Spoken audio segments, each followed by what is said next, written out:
Clark. Join us as we explore stories of transformation, growth, and redemption within the justice system. Through insightful conversations with experts and individuals who have overcome adversity, we'll uncover the potential for change and the power of education, programming, and support. Get ready to dive into a world of second chances and inspiring journeys. This is the Awakening Exchange podcast, transforming from the inside out. Ladies and gentlemen, welcome back to the Awakening podcast. I am super excited to have you here. I am super excited that you're listening in, and I'm super excited maybe you came back and listened to the show later on. Tonight we have a very, very special guest, somebody that I've recently met, somebody that is doing remarkable things in the world since his transformation and his awakening, since his re-entry back into society. And somebody that is actually humbled me through the work that he's doing. So without further ado, I welcome to the stage none other than Mr. Rodney Wrice. Mr. Rodney Wrice, welcome, sir. It's a How wonderful are you? to meet you. I'm good. How you doing, Mr. Clark? I'm doing so good. It's so good to have you. Goodness gracious. After spending some time with you yesterday, I got motivated. I got excited. Goodness gracious. I started writing my book. I started moving things all around to get a little bit more organized to catch up with you, my friend. Absolutely. I greatly appreciate it, and I salute you for all your efforts and work and the great things that you're doing for reentry here in America. Well, thank you very much. You're doing some remarkable things yourself, Mr. Rice. I can't believe, I just wanted to say this. You've written 2 books.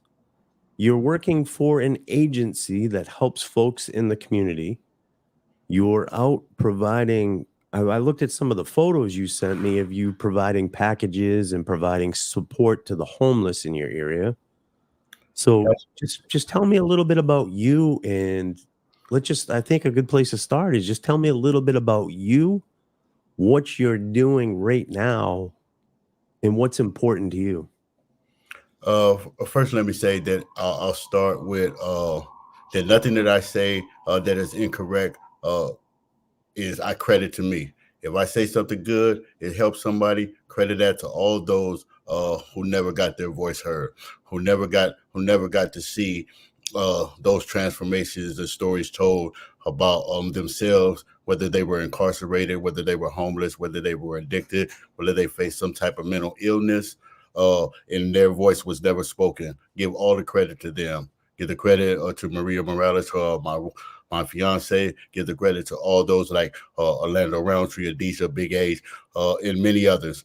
And so with that said, what I am doing currently right now, as you know, I've written 2 books. One is Overcoming Gangs and Poverty, which outlines and traces how we define what is and what is not a gang from many different levels. The second book was A Pathway to Renewal. It is a step-by-step guide from beginning to end, before you leave incarceration until all the way after your process out. Will get you to where you need to be successfully in lowering the recidivism here in America. Those are the things that I currently do. I'm a writer, and so my passion is writing. I try to articulate words as best as I can to meet that audience, whether it's down in the neighborhood or if it's in corporate America. We want to get that message across that we are capable and well informed into the conditions that we suffer in despair or in any other way for that matter. So that's just what I do. I write. I love to write. That started when I was incarcerated, and a psychologist asked me to write some things down. He said, like, when you come back in 30 days, if those things make sense to you, then we'll take those on. We'll tackle those challenges. From that moment on, I began to just write everything that I seen, everything that I saw, everything that I felt, and trying to reshape my own thinking, with hopes that it would help someone else along the way. Me and my fiance Maria, we spend countless hours out in the community, none of this work can be done if you're not on the ground, if you're not in the community, if you're not in those jail cells, if you're not walking those yards, if you're not amongst the people, then all of what we do, all of what we say is in vain. It makes no sense to have all the glitz and glamour, the money and the fancy cars and all the nonprofits and corporate businesses if we're not willing to be amongst those people who face those despairs. So I spend a countless hours, whether I'm at work in my profession or I'm living in my personal life, out feeding the homeless, out providing basic essentials, whether it's clothing. If I wore a shirt today and it don't fit tomorrow, then I'm gonna give it to somebody. We're gonna go in my closet and we're gonna pass those things out. We're gonna ask the community. I'm gonna knock on the doors of my neighbors, and we're gonna plead for those things, because if we're not using them, someone else can. We're doing that. Again, I'm writing. We're trying to feed, we're trying to house, we're trying to clothe, we're trying to get the city of San Francisco, which is where I'm from, to give away, not necessarily give away, but to loan or lease those vacant buildings. There's no point in having homeless people in your community when you walk right outside and you see 4 vacant buildings on the same block. If you're not going to use it, there are those of us who are more than willing to take up that fight and challenge to make sure that there is no more homelessness, not only in San Francisco, but abroad, and there's no more open air drug use. So drug use is real big here in San Francisco. And so we're out there, whether it's 2 a.m. or 2 p.m, we're trying to do what's necessary, because you can only create change when you live the change that you seek, and you be out there in the community. If you're just not doing that, then, it's a waste of your time and my time to even try to talk about it. Be the change you want to see in the world, ladies and gentlemen. You heard it here tonight from Rodney Wrice, and we can probably just end the show there. Rodney, it's amazing. I just want to say this. So talking to you, you came from the system of mass incarceration, serving LWOP sentence, life without the possibility of parole. I want to, if we can, I want to just kind of, I guess, unfold this. Let's just fold it back up real tight and then unfold it one piece at a time with everything that you shared with me yesterday. I'd like you to share a little bit about what your mindset was like before you went into the system of mass incarceration. What were some of the contributing factors that went into that mindset? Let's start there. Okay, so in my book, Overcoming Gangs and Poverty, I specifically outline why it is that we face these types of despairs. In my case, I wanted to be clear to the audience, and I wanted to be clear to America and those people who I come across, that I grew up only a single child. My mother, however, Gloria Wrice, she had more than 10 brothers and sisters. They lived in St. Louis, Missouri. I lived here in the western edition of Fillmore. And that's where I grew up. Is a very impoverished area, very dangerous and very dark. And so with me, my mother was an educator. My mother attended one of the best universities in the world. She attended the University of Cal Berkeley. She went on to be an educator. She went on to participate in the campaign of the Bill Clinton administration and all of those things. But that was her life. And I wanted to live a different type of life. I didn't want to live in the shadow of being just Gloria Wrice, Gloria Rice's son, or Cora Jones' grandson. I wanted to have my own identity and express myself in a way where I felt that it was appropriate to me. My mother, I didn't want to live like as if I was raised by a woman. I wanted to be a man. I wanted to stand for those things. And so I headed to the streets.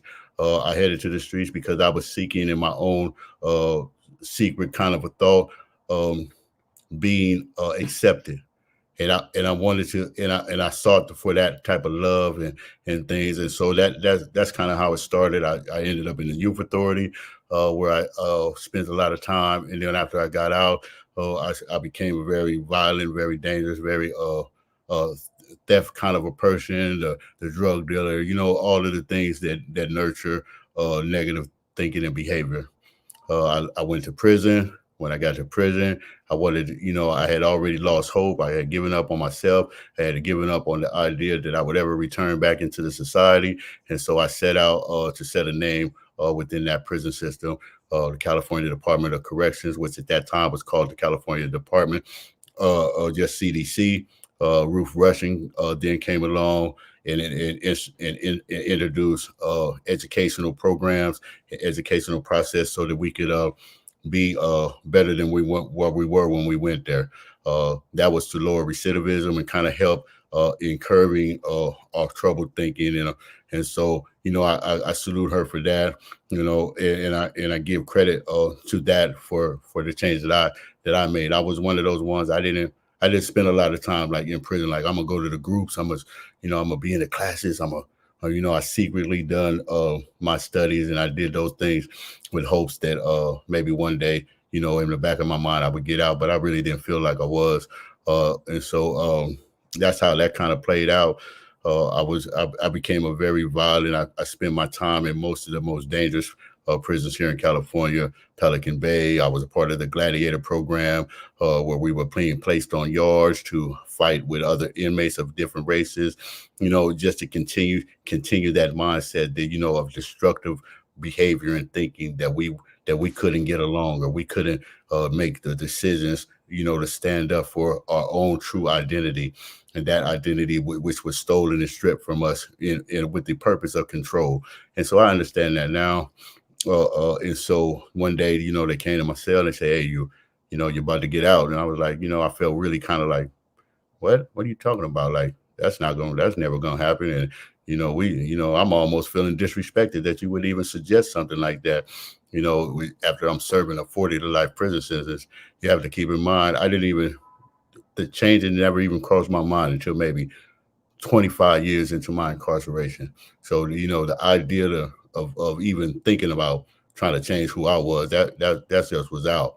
And one day, Let's just pause right there for a second, because I find this is incredible, and I think anybody listening to this show right now. By the way, you got some friends here, Rodney. You got a few people listening in. I'll just throw him at Mr. Kevin Ebbs in the community. He's doing great things. He must know you really well. Sharing some love, Mr. Tyrone Jones. And you have Mr. Love Ton. I can't pronounce his name, but welcome, my friends. It's so good to have you all. I'm grateful that you're part of the Awakening Exchange and the Awakening podcast this evening. And I'm glad you're here to support this man, because he needs love and he needs support. And it's good to see friends here that are supporting him. But with that, I think everybody would be interested that watches this. So you're in prison. From what I understand of you, you were pretty rough around the edges at times, right? You came in, you had a little bit of an attitude. right, You were maybe a man that some people feared a little bit. We're not going to get into the things that right, you were doing or you weren't doing. We'll just leave it at that. right, So a little bit feared in the prison system. No idea and no concept that you're getting out of prison. This is what's important. So people view you. We're sentenced, and we know what happens when we get sentenced. They sentence us and they say we're monsters. We'll never ever be able to change. We're the same person we're always going to be. You start believing that self-fulfilled prophecy, what people put into your consciousness. You're sitting there in a cell thinking you're spending the rest of your life in prison. All of a sudden, there's a on the door or on the bars, and they say, 10 days, you're getting out. What happened? What went through your mind? Just relive that for me. And I can't even imagine what that felt like sitting where I'm sitting right now, having that knock on my door right now. I would probably either A, break out in tears, or B, I would probably break out in tears. So for me, and I'm assuming, I don't want to speak for anyone else, but I'm assuming that for everyone, I was afraid. Let me say that I was afraid because I was entering into a thought that I didn't understand, that I never thought was possible. That's what happens when we talk about this self-fulfilled prophecy that you speak of, is that we live out those things from which we see. We carry on the legacy of those things from which are told to us. And so and this is what happened to me, is that I said the first thing, where am I going to live? What type of job am I going to have? Who's going to be there when I walk out of the gates? And all of these things, is it the world going to be the same way that it was when I left? And all, or the things going to be told to me that they say, or am I going to get the opportunities that I've been promised?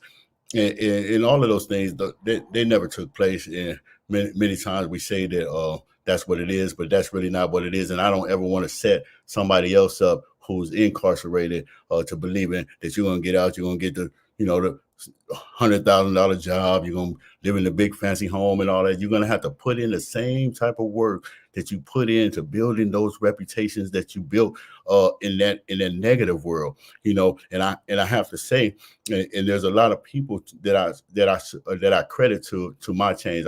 Even after I got out, I was still uncertain and unsure as to what road and path that I was gonna take, because our first instinct is to revert back to those things that which we know if we can't survive in a way from which they said that we could.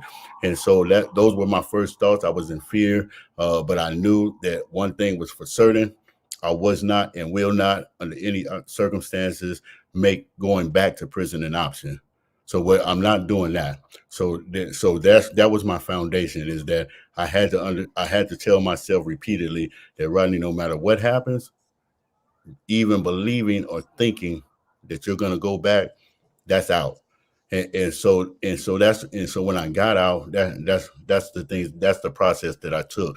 It took a lot. I'm not going to sit here and act as if it didn't. And I credit people like Kevin Epps, and I credit people like Adisa, and I credit people like LV the Don, and I credit people like Darius Coleman. These are young men who were living the life that I wanted to live. They were being the people and the change that I wanted in myself.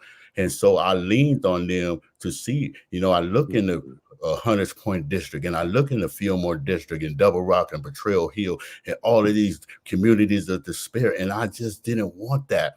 I didn't want anyone to have to live what I had lived, go where I had been, see what I have sown. And so I just had, and the only way to do that is for them to be able to see that I was not living that way, that I was not saying one thing and living a different. I didn't want to smoke weed. I don't want to hang out till wee hours in the morning unless I'm going out there to help you. Trouble is invited in darkness, and I didn't want to be that visual perception, because I know now that if you see what's good, that's what I told you the other day, is that I never saw someone like me have a corporate job.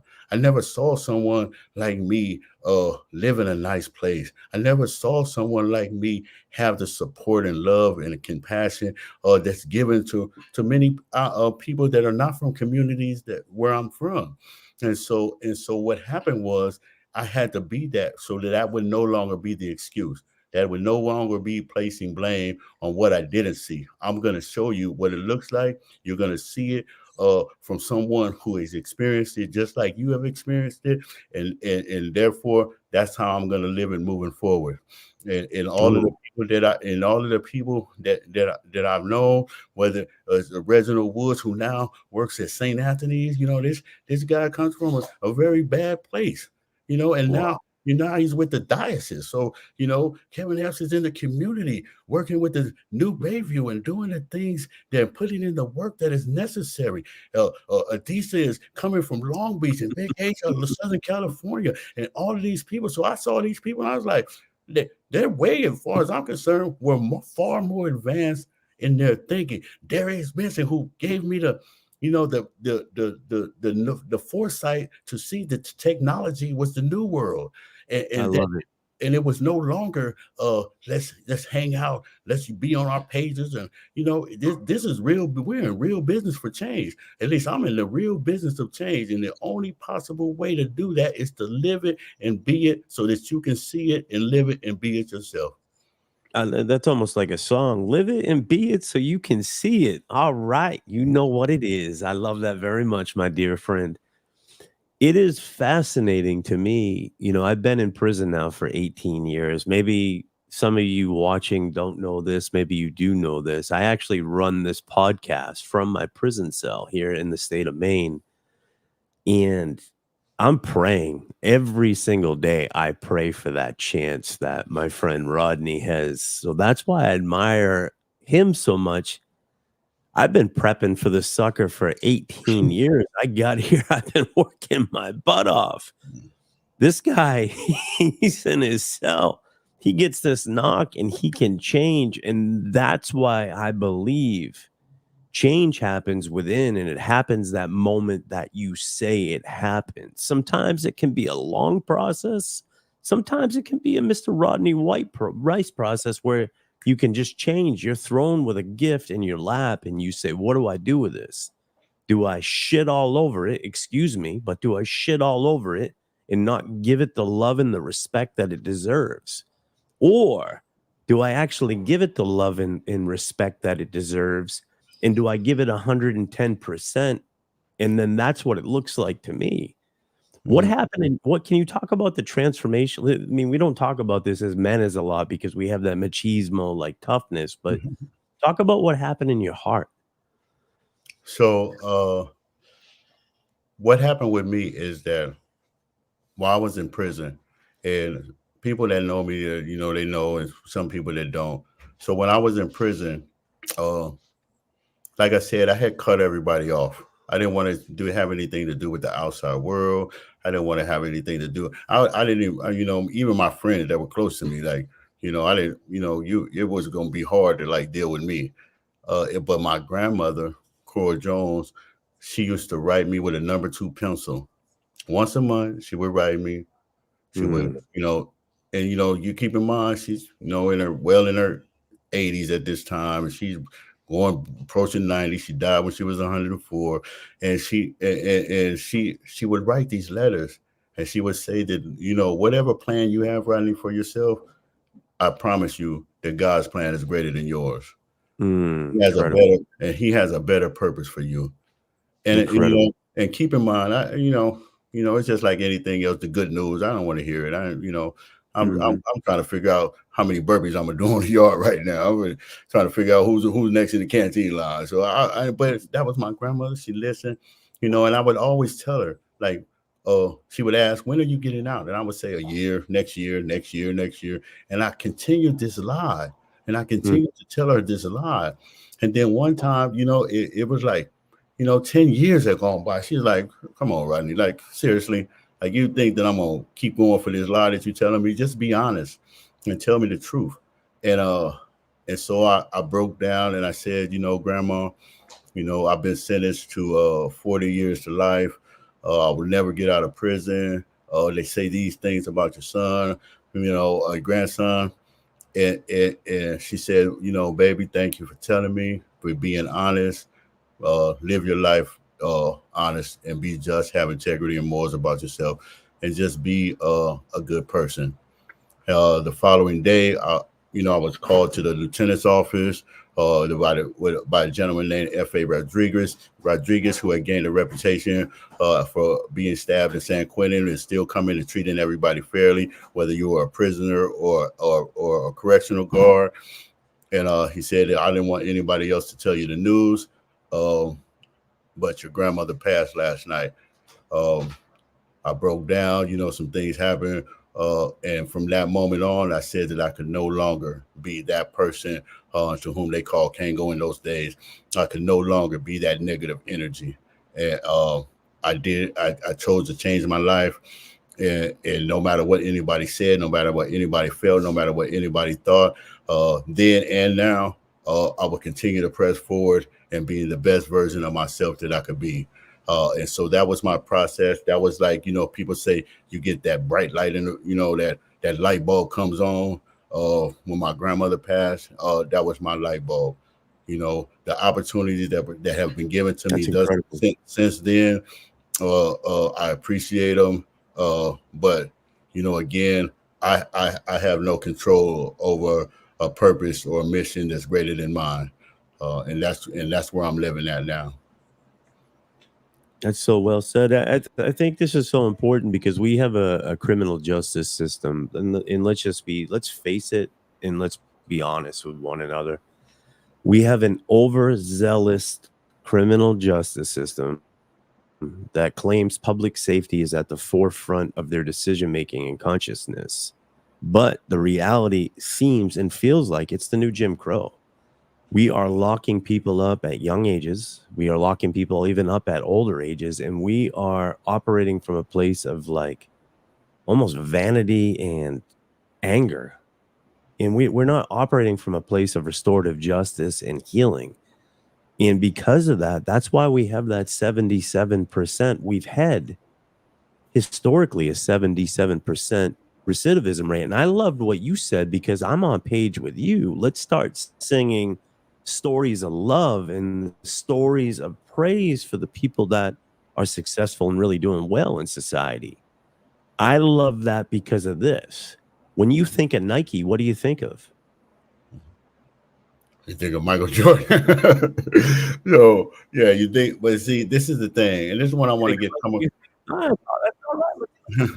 This is what I want to say, Mr. Clark. Is Let's just stay on this for 1 second. Let's just stay on this. When you think of Nike, what do you think of? Michael Jordan. So I've asked that question to about 200 people now, and they say, just do it. Michael Jordan, shoes, basketball, branding. And then I go, what do you think of when you think of prison? And I hear things like suffering. I hear things like violence. I hear things of small cells, concrete. There's a lot of negativity associated. I have one dear friend. His name is Dr. Per Nyman. He's from Norway. He says, I think of opportunities. I think of growth. That's the only person I've ever heard say that. That's what I'm grateful you're here today, because we can share these stories where prisons can become opportunities for us to transform our lives and grow. With that, go back. Tell me what you're going to say, my dear friend. And so this is what I say, and that's absolutely correct. When I think of prison, I think of incarceration, I think of unlocked and untapped potential, success, growth, ingenuity, creativity. I think about those things from which our financial establishments, our government doesn't want to portray because it includes you with them. They want the praise, they want the acknowledgement, they want the financial gain, they want the fancy campaign slogans, but with your lived experience. I've always said, and I will always continue to say, and I will always continue to say, I don't care what school you went to. I don't care how many degrees you got. I don't care how much money you have. It will never outweigh my lived experience. It will never outweigh or be more educated than my truth, my story.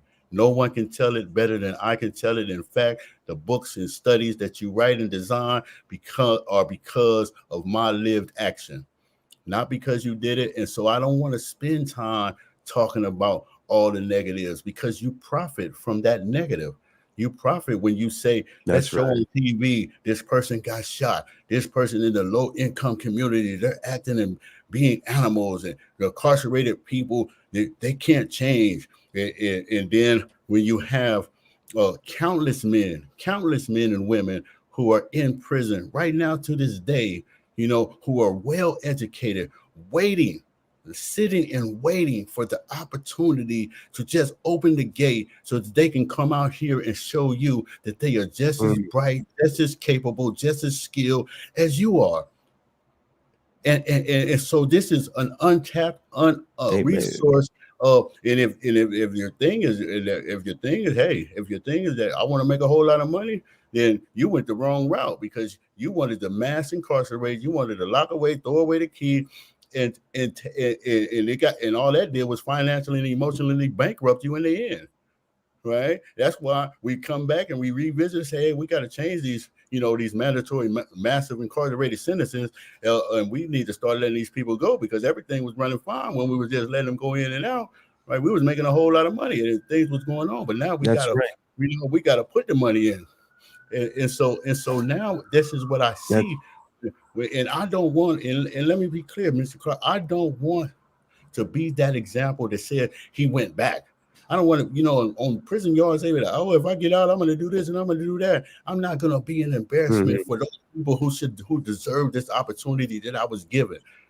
And I probably shouldn't have. There's men and women who are locked up today who should be out right now, who are serving civil life prison sentences, who went to prison for burglary and did 100 years, who sold a bag of weed and got, death row and all of these things. And so I look at those men and women. I have to live for them. I have to live for those people who are right now to this day on the streets using fentanyl or using some uncontrolled substance that altered their mind, or some homeless person who has never someone has never believed in them. I believe in them. I know that I believe in them because I am them. That's why I'm a remain. That's beautiful. I love that very much. It makes and so when we say that it's not possible. That warms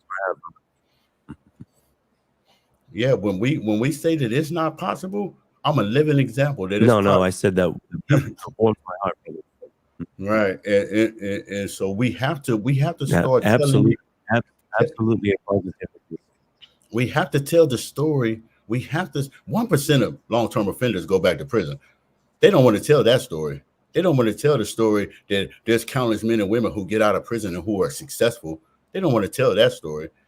We need to tell those stories every opportunity we get. We need to, if you say you're for second chance, if Gavin Newsom signed a bill and said, hey, this is what we believe in. If we look at Mayor London Breed, who went from a mayonnaise jar to the mayor, and we want to say that we are for these people, then stand with us, with those people. When you see, this is about visual perception. If it's about change, then when you go to your ballroom dances and you're having your fancy dinners and you're sitting up in your corporate offices and you say, hey, man, sitting right next to me or living right next to me or someone who just served a 40 to life prison sentence, if somebody who just came from prison, then repeat the society then begins to see that we are no different. We are all one. We are all in the same accord, and we have to move and show that. If we don't show that, and if we just want to shock the conscience and put everybody in a state of fear, then we will never ever, as a society, get anywhere. We will continue that same oppressive, incarcerated mental state of mind. You're absolutely right, and that's exactly. So I wanted to go back when I asked you the question about Nike, and then I asked you the question about what I ask people is, what do you think of when you think of Nike? And then I asked the same question, what do you think of when you think of prison? And what comes up from them is what the media is intentionally putting out there. The media is intentionally putting that narrative out there. Why? Because it's called the prison industrial complex. They want to keep us incarcerated. They have businesses. Prisons actually they employ people. And as sick and crazy as it is, they have privatized prisons. And some of these privatized prisons bring in, and they have companies like Victoria's Secrets, Abbott Laboratories. There's other companies that come in, and they allow prisoners to work for wages like $1 an hour, 30 cents to $1 an hour. And these companies aren't going overseas. They're utilizing prisons to do the work because the labor is so cheap. So rather than paying people a fair and reasonable wage so they can get out and be successful, or they can support their families, pay their restitutions, pay their fines, They're capitalizing on people being in prison. And I love what you're saying, because that's the message that we try to do at the Awakening. We Mhm. try to sing stories of love and success. I'm in my prison cell right now doing this. Why can't other people around the country have the same opportunities? They can, to work, to connect with people. And that's what my PhD is in, Rodney. It's looking at human, financial, and communal capital. How do we build those things for people? And Mhm. spiritual capital. Mhm. How do we allow somebody to build those while they're in? That way, when somebody like yourself gets the knock on the door and you get told, hey, there's only 10 days left before you get released, 10 Mhm. days left before you get released, you say, you know what? That's wonderful, because everything is in line for me. Everything. So I love what you're saying. And I hope more of us start getting up and singing more praises of success. So I think there's some people on this call right now. I feel like there's some more people with lived experience that are out successful. Is that fair to say? Oh, no, countless. I would say that there are Countless. 50%. When I say countless, I'm gonna take a leap of faith, and I'm gonna say that for every person uh in corporate America and in these places from which try to inflict control and oppression, there is two more people from despair and troubled past in urban communities who are richly successful, who are richly capable and experienced, who are richly qualified, and this is why you inflict that from which you do. When I was in prison, I worked for 27 cents an hour. You get like $20 a month, right? And so what is wrong with saying that I'm going to pay them of affordable, livable wage, and we can put it in a bank or something. We can save it up for them. That's That right. way, when he or she gets out, then they're given Amen. a little head start, right? You've already enslaved them, and I got to say enslaved. You know what I'm saying? That's Because right. you did it with the sole purpose of controlling them for your own financial intent, right? And so that's that goes back to when you say that we have these we're keeping it in-house now. We're not going overseas. We're keeping it in-house. We're just going to lock everybody up and put them to work. And then here, at least here in California, if you don't work, you're punished. If you don't work, you're punished. Oh, we're not going to let you go. We're not going to give you early release. We're not going to give you the opportunities that you That's deserve right. by having good behavior, right? And so now that's an enslavement. That we're back back to the That's right. 19th century. So we're going backwards. We're not going forward. And we're stripping identity because we need to be able to control you, like you say, the Jim Crow, the Willie Lynch of the world, who says that if we beat down the hardest of the hardest, then we can enslave them for the next 300 years, right? And so we can control and we can That's benefit, we can right. profit, we can lace it under nonprofit, corporate America, we can put it out of whatever we want to put it under. But the truth is that there is a solution. There is a solution, and that solution, first and foremost, That's right. it should be And it should be mandatory. The same way you gave me a toothbrush and a wool blanket, that you have the book Pathway to Renewal, the Overcoming Gangs, and these other books of transformation and change. There's a mandatory issue that when you walk into your cell, these are the things that you are provided, the tools that necessary to set you up for success upon your release. We can't fool ourselves as if people aren't going to get out of prison. So if they're going to get out of prison, then we need to set them up for the best success that they could possibly have one upon their release. That's number one. Number two is when we get out, when they do get out, we can't have this whole biased dialogue about, oh, I believe in second chance. You signed on a little paper, but every time I look up, I don't see you nowhere to be found. I got a nonprofit, but I donated this. That don't work. I need to see you, be you, feel you, so we can do this work together. And we need to, and that's where it got to be. I'm just being honest. I'm one no, you people that be know me honest. know. People that know me know that you can act as if you know more than me. I might even tell you know more than me. I might even, act as if that's what it is. But the truth is, no one knows more than those people who have lived it. No one That's knows right. more than those people who are down there with their boots on, with their shovels out, digging up, laying the pavement, and doing that work for change. That's That's right. that's what we all have to do. And if you're not doing that, then you ask who is the problem. You are the problem.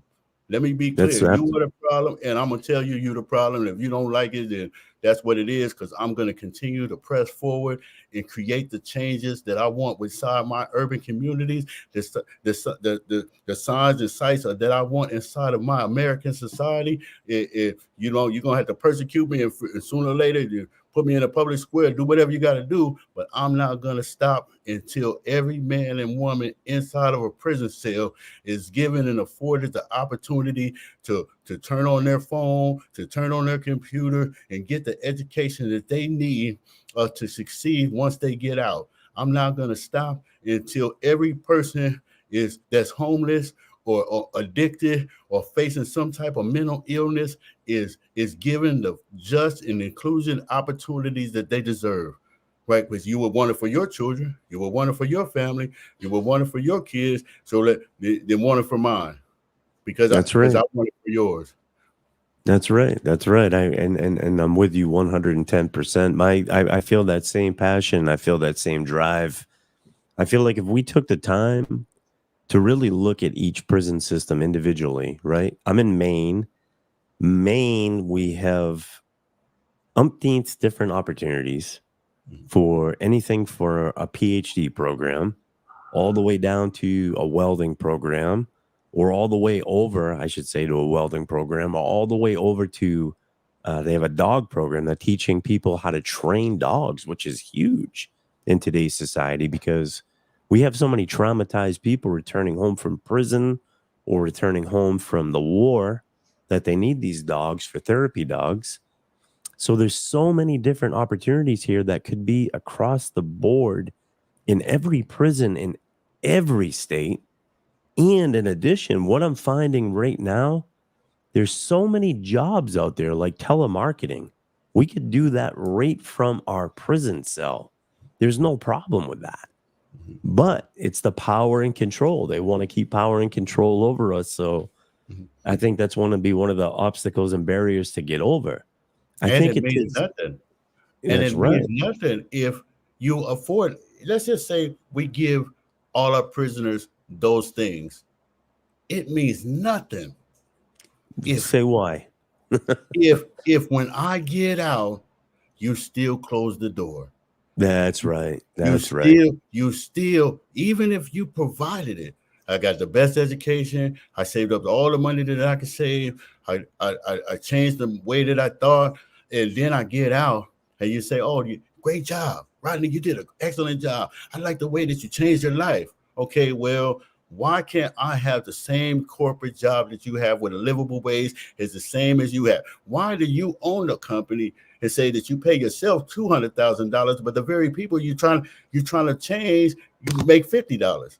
So we need to Hmm. start this stuff from the bottom up and not the top, and not from the top down. We need to Hmm. start saying that, okay, if I got 50 cents, you got 50 cents, Hmm. because I already got it. If I already got it, and I want you to have it, then I have to help you get it by at least giving you an initial jump start so that we're on the same playing field. That's right. If I got $1 million, I don't need $1 million. You need $1 million, That's right? right. That's And right. so we need to get each other to that place. We need to That's be right. able to say that, you know what, when I get out, oh yeah, I believe in second chance. But when I go apply for the job, you say, oh, so I gave it to somebody else. They were more qualified, and all of these things. Now I just want to put out the challenge for any company or organization, business or professional, to show me a roster where they have at least one person that's formerly incarcerated, particularly a long-term offender, who is in the upper management of their organization. Just show me, whether it was Google, whether it's Forbes, I don't care who it is. Bill and Melinda Foundation, I don't care who it is. Show me one person, because you all say that you were about second chance and change. Show me one person that you hired that came from prison. Now, if you can do this, and we can start establishing employment, affordable employment for those people. Don't give me the McDonald's job. I mean, we can do McDonald's, but if we're talking about real change, then start giving me the real opportunities that you're giving to yourselves or passing off to your friends. Right? This is important. This is key to success in It is America. important. Well, I want to say something. I have to say something. I really do, because I think the education and the programs matter. I think it matters. It does matter. And I want to say it does matter, because I have friends that have been through the system that they didn't do any education. They went to the gym. They pumped weights every day. They were some of the biggest and baddest dudes in here. And then they're out and they're sleeping in their cars and they're struggling. Whereas I have a lot of friends that went through the education department. They got educated. They have more of a chance of getting hired than the folks that didn't do anything with their time, because the programs and the education, it does help somebody when they get out to transition. Hear me out. With that being said, we also had Obama, before he left office, he signed in something called the Second Chance Employment Act. With the Second Chance Employment Act, a lot of people don't even know this, is a pledge that companies took. And the pledge is to hire folks with a criminal record and not hold that against anybody. A lot of people don't even know about the Second Chance Hiring Act. And you have companies, big companies like American Airlines, Ben & Jerry's, Best Buy, CVS, Kellogg's Corporation, Coach. You have LinkedIn, Microsoft, Pepsi, Starbucks, Libra Group, Tyson Foods, Xerox, WeWork. You have some of the big companies out there that have taken this pledge. What I'm saying and what I'm suggesting teaming up with you, and we hold these companies accountable that signed up for this act and said that, hey, we're not going to allow that somebody's criminal record to prevent them coming in. And that's what I'm interested in. I'm interested to talk to a political candidate and say, if you were in office, what would you do to allow somebody to rejoin the thread or the fabric of society, allow their thread to rejoin the fabric of society? Because once we've served our time, we've paid our dues, we've paid our debt, we've given back what they wanted to from us. We've given back. And I even think that's garbage, because a lot of times we're giving back what the state wants. We're not listening to the victim of the case. Half the time they don't listen to the victim, and the victim doesn't get anything. We get 3 hots in a cot. In some circumstances, we get programming and education, and our victims are sitting out there like hurt and broken. And we're not contributing. A lot of people don't contribute to their victim. We're not doing anything to help our victims. So I think it needs to be a universal approach where our victims are included, people in society are included, these companies are included. And I love what you said. It has to be equitable. It can't be top heavy or bottom heavy. It has to be an equitable, collaborative approach. I love that, Rodney. I love that, brother. I love it. And I think that's what we did. We hold these companies accountable, and then we make strides collaboratively. And accountability is key. But education is, while you're incarcerated, like anything. If you're using drugs, you get to a point where you say, I don't want to use no drugs no more. You get inside of a rehab center. If you say that I'm in prison, I'm just tired of this, and I don't want to just walk the yard no more. You start reading books, or you start getting into the Gang Anonymous, and start getting into these groups that are going to give you a better way of thinking. That's important.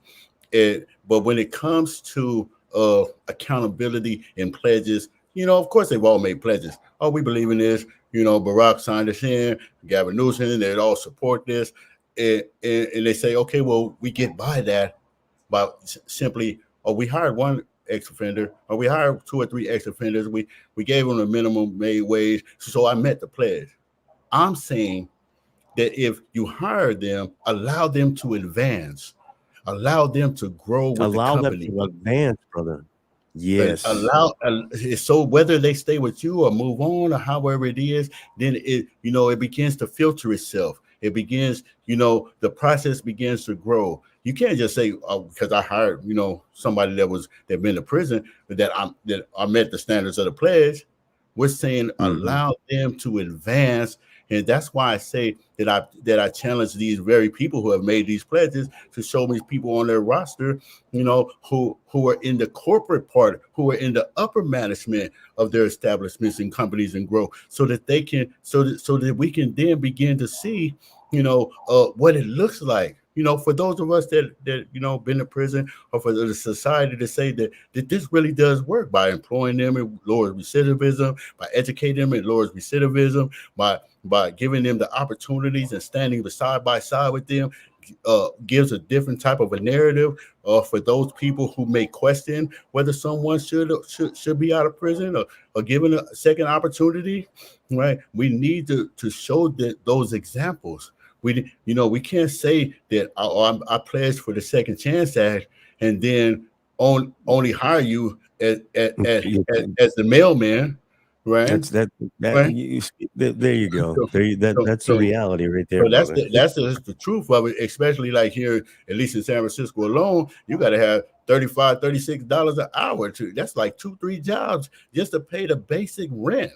We ain't talking about your car note, and we ain't talking about and I don't care what state I'm traveling in. We can travel to all the states on the globe. But the thing is that we have to begin to show. I don't want to hear what you're saying out your mouth. I don't want to hear, what you signed on the paper. I want to see it, and I want to feel it, and I want you to show it. Not Hmm. only through my, because you holding me accountable, saying that, hey, Yes. you served your sentence, you need to get out here and be a decent human being. You're expecting for me to live this way and act in this manner from which you have said a normal person in society behave. Then you need to start allowing me the same equal opportunity to grow and advance and learn and be that from which you are, or say that you want in your work, in your society. You can't just be like, I made a pledge, because that the pledge ain't getting us nowhere. We need You're, you're, the you're, action. you're absolutely right. I think one of the gifts, and I'm praying that this happens, we're working on having presidential candidate Bobby Kennedy on the show.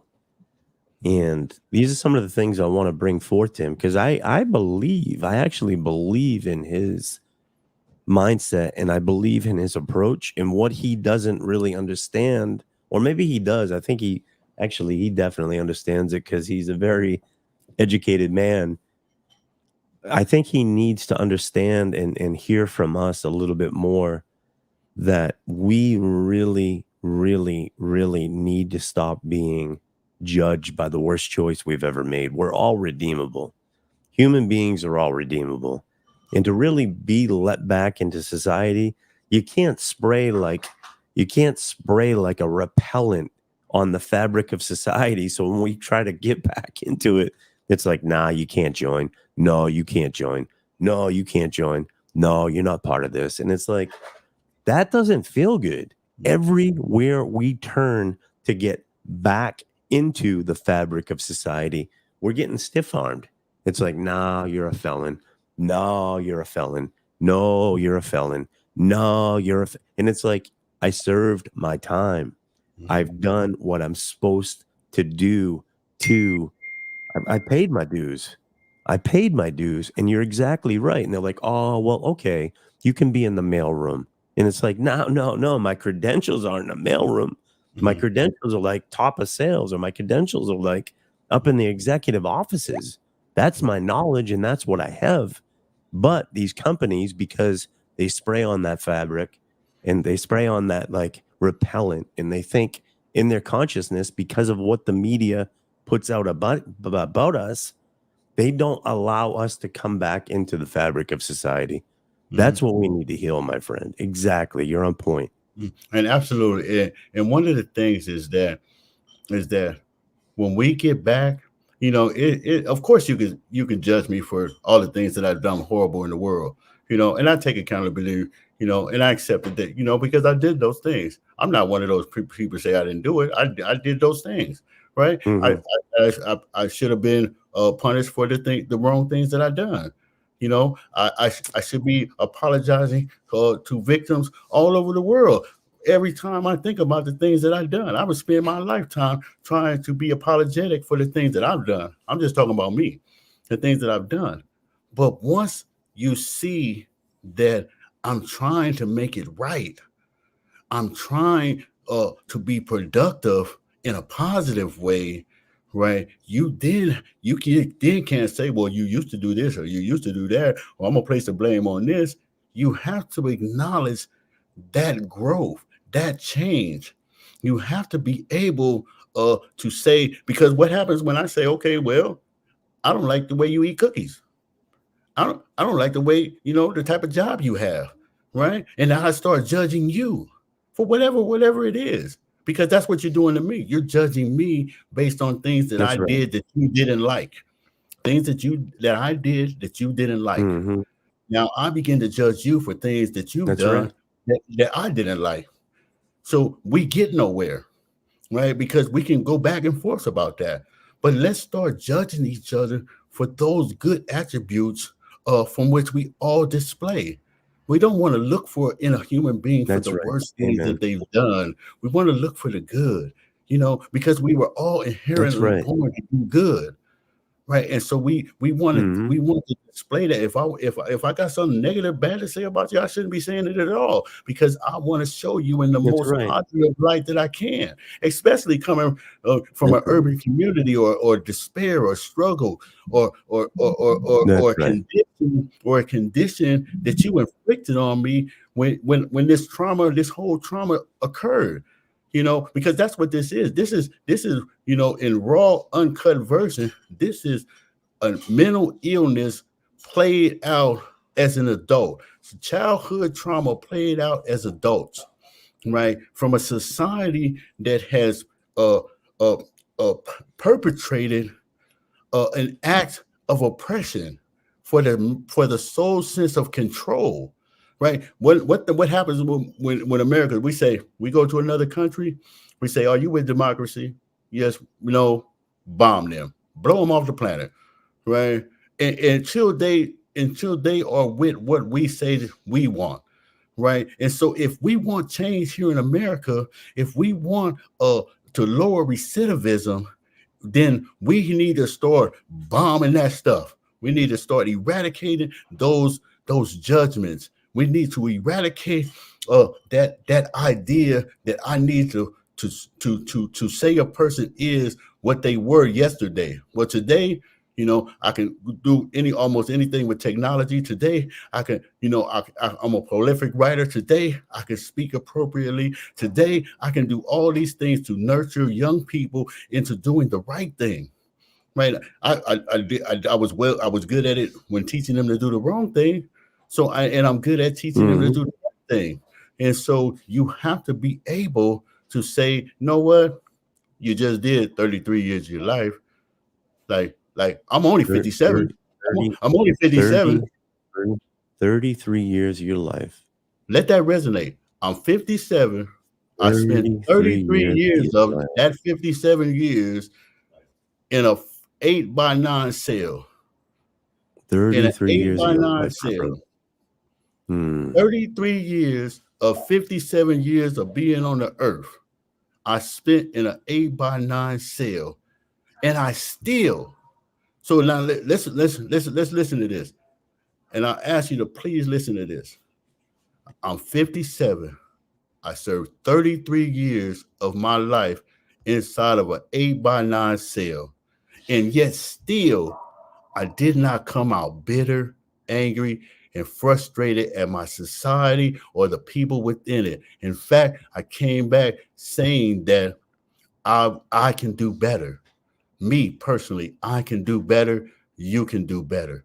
And I'm not holding any judgment. I'm not holding any anger, because I know that in doing so, we only foster that same kind of mindset and thinking that we did before I went and did it 33 years. So we Wow. have to be able to say, I have to be able to forgive myself for the things that I've done. You have, and you certainly have to be willing to forgive, to forgive me and yourself, so that we can start beginning to show that type of compassion and empathy and love, respect, and integrity that we all say that we want here in America. That's That's beautiful, the my only friend. way we're going to end recidivism, that lower recidivism. That's the only way we're going to end homelessness. That's the only way we're going to stop drug use, is that when we stop trying to place this type of blame on past behavior. This is daily behavior lived out right now. We're living this right now. You can't say that the guy, what he's a robber or a burglar or a murderer, because those things happened 33 years ago. How long you gonna hold on to that? Right? How long you gonna hold on to that? What happens That's when right. he That's spends the right. next 30, 40 years giving back and showing that type of compassion that you would want you to be shown to you? We have to do that within our justice system. We have to do that on both sides of the aisle inside of the White House. You're So absolutely again, right. So a man spends 30 so the man spends 33 years, ladies and gentlemen, you hear this. He spent 33 years in the system of mass incarceration in a 6x8 cell. Never thought he was returning home. He gets another chance to come out. There's no bitterness. There's no anger. There's only a desire and a passion to want to help other people.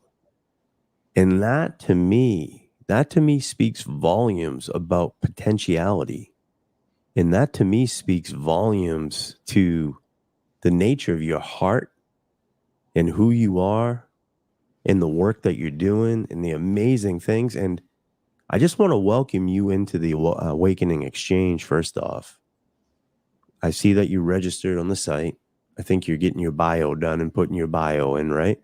mm-hmm. And I'd love to put you up as a success story in there, because you're exactly you fit the mold of what a success story is.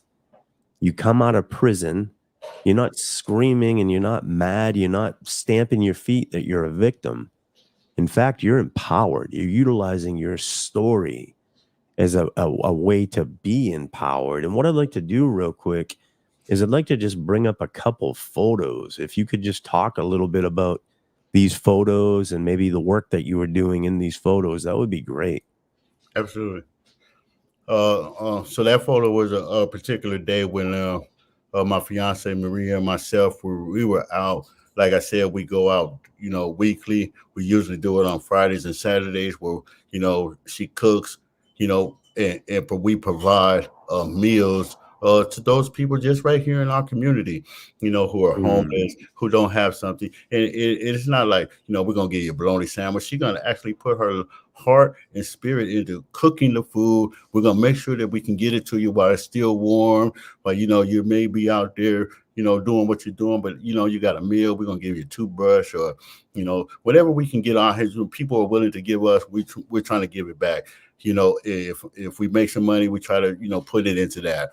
And so that on that particular day, this particular picture, that's that's a 1989 picture in Corcoran State Prison. As you can see, we still had the 8-track, the cassette players. I thought I was the coolest guy on the yard. Okay. So that's what that was. That's San Quentin State Prison. That's a very popular prison. I mean, a very popular photograph where, that people are just, living their lives, probably walking aimlessly as we do. That's from my LinkedIn page. That's from also those are post-incarceration images that I have designed. I'm also a graphic designer. And so I do that in that where I want people to get that type of visual perception. That's me with both displaying both books that I have out on Amazon today.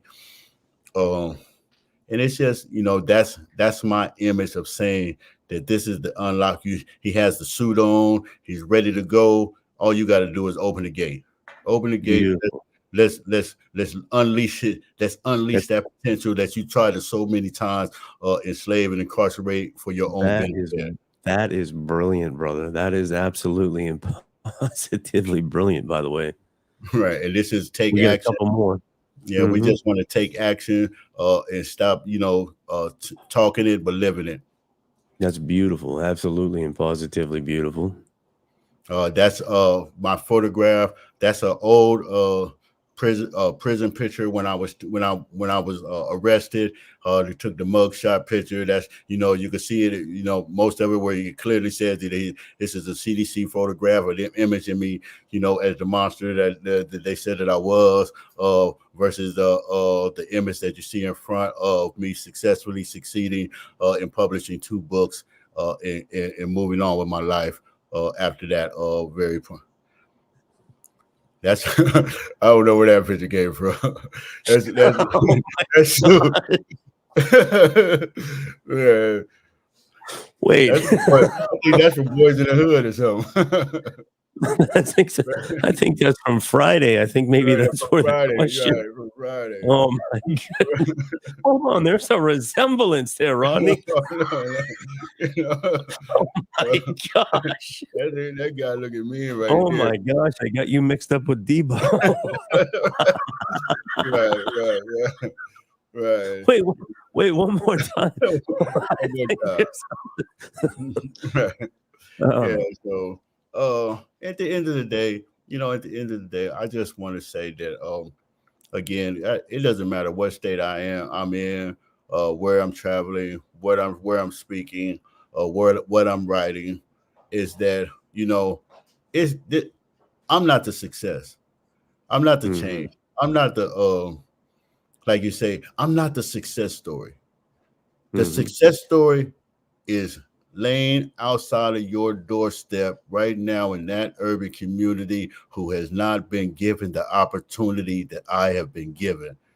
It's that man, woman, or child who is homeless, addicted, facing mental illness, or still in their cell right now. They are the success story. They are you sitting in your cell with an all-out studio broadcasting are the success story. That person walking the yard right now, spinning those tracks, walking those laps, they are the success stories right now. That person who's in the law library, studying, learning, trying to achieve their highest potential are the success stories. I'm just another human being trying to do the right thing. Don't ever, at any time, give me the credit. That credit goes to those people who shape my thinking. That credit goes to the LV the Dons of the world. That credit goes to the Adisas of the world. That credit goes to the Woods of the world, or the Shermans or the Fontaines, and I could go on. The list could go on. The Darius Coleman's, that Kevin Epps, those people who I see now who are living that real reality. Derek Benson's, those true stories, real stories that from which I'm trying to emulate and from which I'm trying to be. They're the success. They're the success stories. You are the success story. That person who any person who is intentionally trying to do right and do good, give the credit to them. Don't give credit to me. Don't ever give credit to me. That's beautiful. Well, I'll still sprinkle a little bit over your way. I won't give it all to you, but I'll give my portion of it to you. Hold on one second, okay? We are proud to be partnered with the Awakening Exchange, a transformative hub sparking dialogue, learning, and engagement on pivotal topics. Imagine a place where diverse voices converge, sharing insights, strategies, and experiences that empower both individuals and communities. B-roll bridging understanding gaps. B-roll fostering empathy, providing tools for personal and collective evolution. This is more than an event, it's a catalyst for positive transformation. A space where ideas ignite action, conversations fuel change, and unity fosters a resilient, compassionate world. The Awakening Exchange, shaping the future together. Yeah, it'll be so nice to see you this month at the Awakening Exchange. We are hosting State's Attorney Aisha Braveboy from Maryland. She's actually the state's attorney. She's coming on to the Awakening Exchange and going to allow us to interview her. And in the doing so, there's many relationships. I'd love you to come on and meet the people that are there and anybody listening to the show tonight. I'd like to first open up. I'd like to thank you for coming in to listen. Whoever's here live, thank you. I see there's several people live from YouTube, and I also see there's several people on LinkedIn. So first and foremost, thank you all for taking your time. You could have done anything this Saturday afternoon or evening, but you were here with us. Thank you for supporting my friend. Thank you for supporting the show. I would encourage, if you're on YouTube, please click the subscribe button. That way, when we have new shows coming up and coming out, you'll know that they're coming up and coming out. And then I want to personally invite you to the next Awakening Exchange, www.awakeningexchange.com. If you go to events, you can click events and just click the next event. You'll register yourself. I would invite you to come and just have that lived experience to see what the exchange is all about. And it's exactly what Rodney's been talking about this whole evening. It's about building community and opening up conversations where we're doing this collaboratively and collectively, because we all have a voice, and that voice is important. Anybody in the audience, I want to just open up space. If anybody has any questions, please go ahead. I just like to spend the next couple minutes before we close out just honoring you that came here to listen today, and give you some space to ask any questions that you have. And we'll just spend a couple seconds just waiting for those questions to come in. I see many of you here today. I'll throw up a couple quotes that were in the incredible work and inspiration Rodney Wrice provides. The community in San Francisco, California is humbling, inspiring, and hopeful to those of us also pushing for something better than your probably normal, whatever it might have been. But beautiful, beautiful, beautiful. We have Big Lay that says, all love to a real one. So you're getting held up. I mean, you're getting held up, my friend. Speak truth. Andre Woods. Andre Woods knows about speaking the truth. And then we have Tyrone Jones. I've seen this man take criminal thinking and turn it to aspirations and fulfilled goals and climb peaks and values. Proud of you, bro.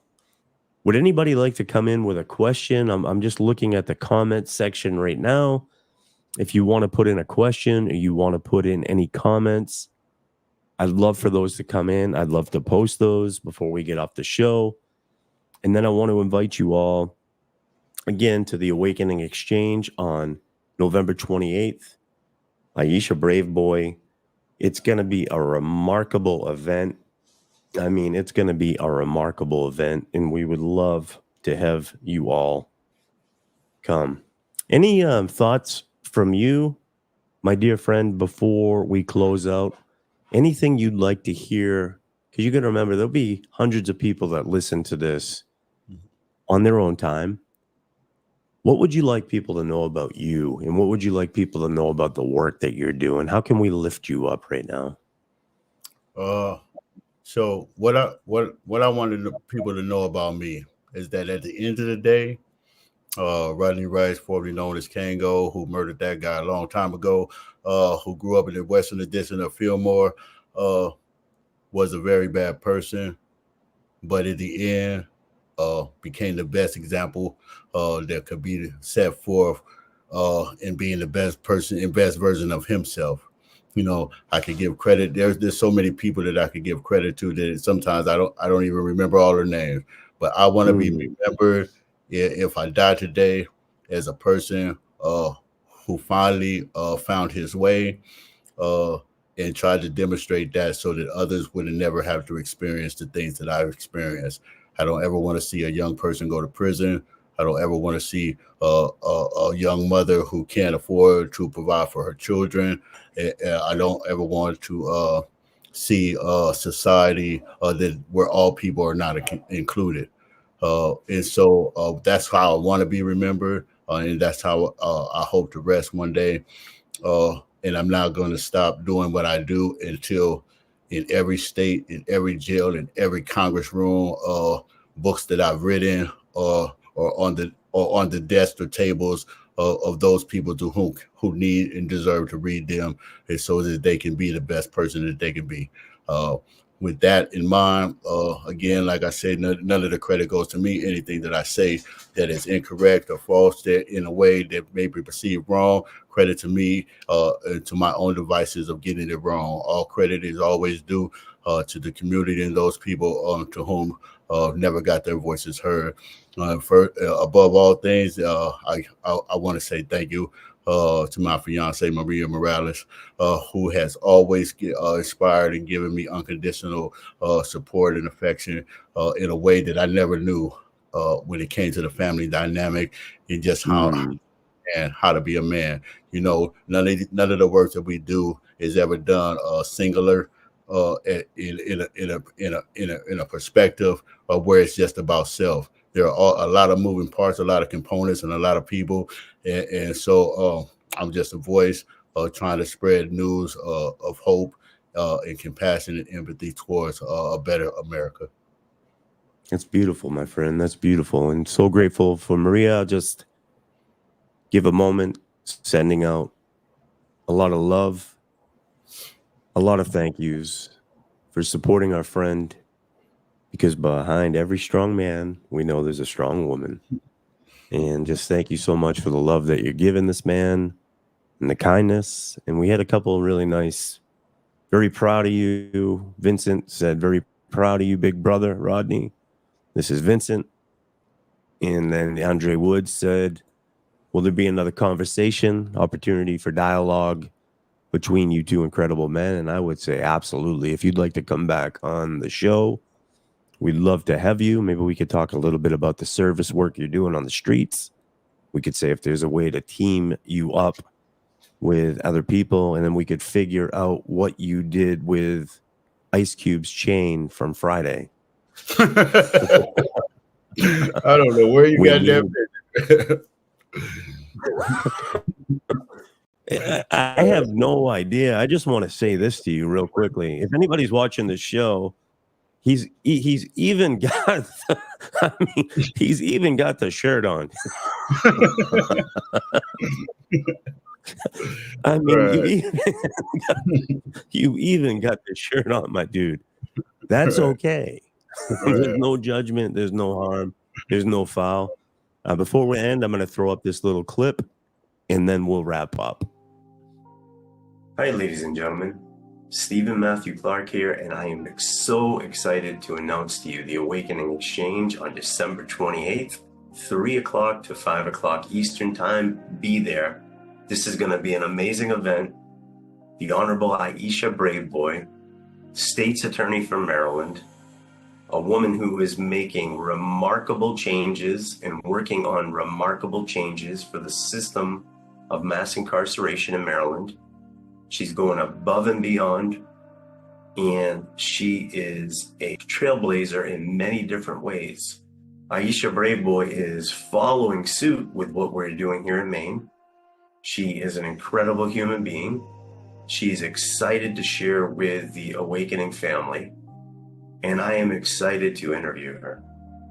What I want to share with each and every one of you, what's going to happen at this amazing exchange. What is going to occur, some of the things that will come up that you have seen come up. I want to let the cat out of the bag a little bit and share with you what we're doing.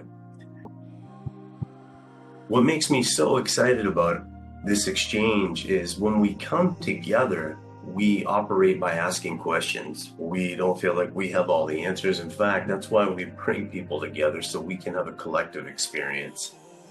And through the questions that we ask, things will be unlocked for you individually, relationally, and communal. And I think what is really, really, really important, you will notice some things right here. You will notice some things in your heart that you didn't know were there before. And that's the power of the exchange. That's the power of the awakening exchange. We want to bring people together to have an experience, for answers to be unlocked collectively. I bet you're sitting there and you think you have all the answers, and that's okay. A lot of people do. But the reality is, when we work together and when we share experiences and when we have conversations, man, miracles happen. And that's what the awakening is. It's an opportunity for miracles to happen. And we hope you're there on the 28th to experience some miracles with us, with the Honorable Aisha Braveboy, and we have some special guests I'm not going to tell you about just yet, but some guests that I think you'll be really excited to see. So thank you each and all. I wish you the very best, and I'm wishing you all a happy holiday, whatever that looks like for you.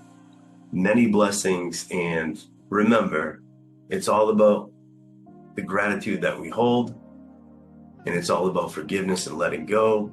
Moreover, it's all about love, love, love. Thank you all. We look forward to seeing you at the Awakening Exchange on December 28th, 3 o'clock, 5 o'clock Eastern Time. Be there or be square. Thank you. Bye-bye.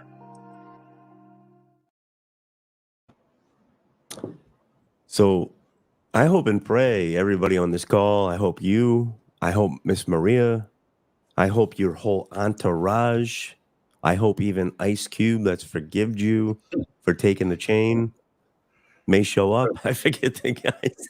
If we don't, then my good friend Leroy, he gonna help me out. That's another great guy. A very true success story. So we trying to get into movies. We trying to do it all. We just trying to be the examples so that we can stop always showing the imagery of what's negative, because there's so many people that are doing the right thing. That's right. That's beautifully said. My brother, I love you. Thank you very, very much. Until next time, I just want to say to you, keep doing the good work that you're doing. Thank you for being an inspiration to somebody like myself. I'm working so hard to get out of this place. I'm working so hard every single day to do the next right thing. I'm working so hard to show other people what is possible. People like you inspire me, my friend, and I say that from my heart. You inspire the heck out of me. You show me that change is possible. You let me believe that people in society that are being released can change, and it doesn't take years. It can be a decision. And you're a living, breathing example of that, my friend. Thank you. And I thank you for having me. And like I told you, it's not a hope that you will get out. It's a reality that's already taken place, because you've chosen to do the right thing for humanity and for yourself. So you're already free. Thank you. And so and that goes for all those who are incarcerated. At the end of the day, this is for them and who unlock their potential and unlock their minds, so that we can come back and be better, productive people in the society from which we want to live. So I thank you. I salute you. And I appreciate all the love and support that I receive from everybody. Make sure that you go out and get those books, Overcoming Gangs and Poverty and Pathway to Renewal, out on Amazon. And make sure that you look forward to the 2 other books that I got coming. Hopefully I'll have out by the end of the year, in the curriculum, how to succeed, be successful after incarceration. So be on the lookout for those things and get it. You know what I'm going to do in honor of you, in honor of my friend Cardell, and in honor of a few of you out there that are writing these books. In the Awakening, when you go to awakeningexchange.com, I'm going to actually put a little tab for Awakening members' books. And providing you're a member of the exchange and an active member, what we'll do is we'll put your merchandise up there and maybe find a link where people can actually link to it. How's that sound? Absolutely. Sounds wonderful. Right. Brother, much love to you. Much love to Miss Maria. Tell her thank you very much for booking the meetings. Until next time, stay awakened. And just remember, life is a field of endless possibilities, my friend.